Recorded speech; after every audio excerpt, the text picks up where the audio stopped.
আচ্ছা, তোমাদের বইয়ের 46 পৃষ্ঠায় উদাহরণ 5, উদাহরণ 5-এর অঙ্কটা থেকে আমরা যদি একটু ক্যালকুলেশনটা দেখি যে ক্যালকুলেশনটা কিভাবে করেছে।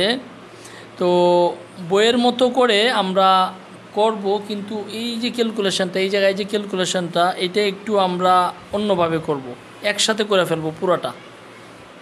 হ্যাঁ, এখানে আমরা সূত্রটা লিখে মান বসাবো, মান বসানোর পরে দেখো আমরা কিভাবে করি। তো আমরা এখানে এই ক্যালকুলেশনটা অনেকেই ভুল করে ফেলে, এই জন্য আমি যেভাবে দেখাচ্ছি তোমরা এইভাবে করবা। প্রথমে সূত্রটা লিখবো আমরা, প্রেজেন্ট ভ্যালু সাধারণ সূত্র হোক আর চক্রবৃদ্ধি হোক, যেটাই থাকুক, এভাবে আমরা সূত্রটা লিখব। সূত্রটা লেখার পরে মান বসাবো। মান বসানোর পরে এই যে দেখো এখানে মান বসানোর পরে এই যে এই n ইন্টু এম আছে, তো এই 5 ইন্টু 12, এইটা ইন্টু করে 5 12 হয়েছে 60, এই 60 আমরা লিখছি এখানে। আর বাকি যা ছিল সব কিন্তু সেম আছে, জাস্ট এই দুইটা গুণ করে আমরা লিখে নিব।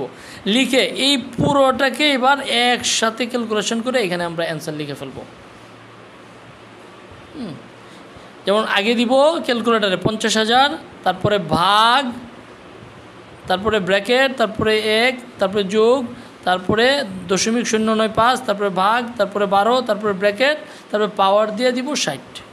তাহলে এরপর ইকুয়াল টু দিলেই আমাদের অ্যান্সার বের হয়ে যাবে 31,125। 31,125 না, মানে সরি 52 এরকম। তো এই পুরোটা একসাথে করলে তোমার অঙ্কটার ভুল হওয়ার সম্ভাবনা নাই। আর যদি তুমি 50,000 উপরে রেখে দাও, এইটাকে লিখো, তাহলে দশমিক দিয়ে অনেক বড় অ্যামাউন্ট আসবে, ওইটা দিয়ে লিখতে গেলে তোমার সমস্যা হবে। তাহলে আমরা কি করব, সূত্রটা লিখবো, মান বসাবো, এই দুইটা গুণ করে আরেকটা লাইন বাড়াবো, আর বাকি যা আছে সব আগের মতো থাকবে। তারপরে পুরোটাকে একসাথে আমরা ক্যালকুলেশন করে উত্তর বের করব।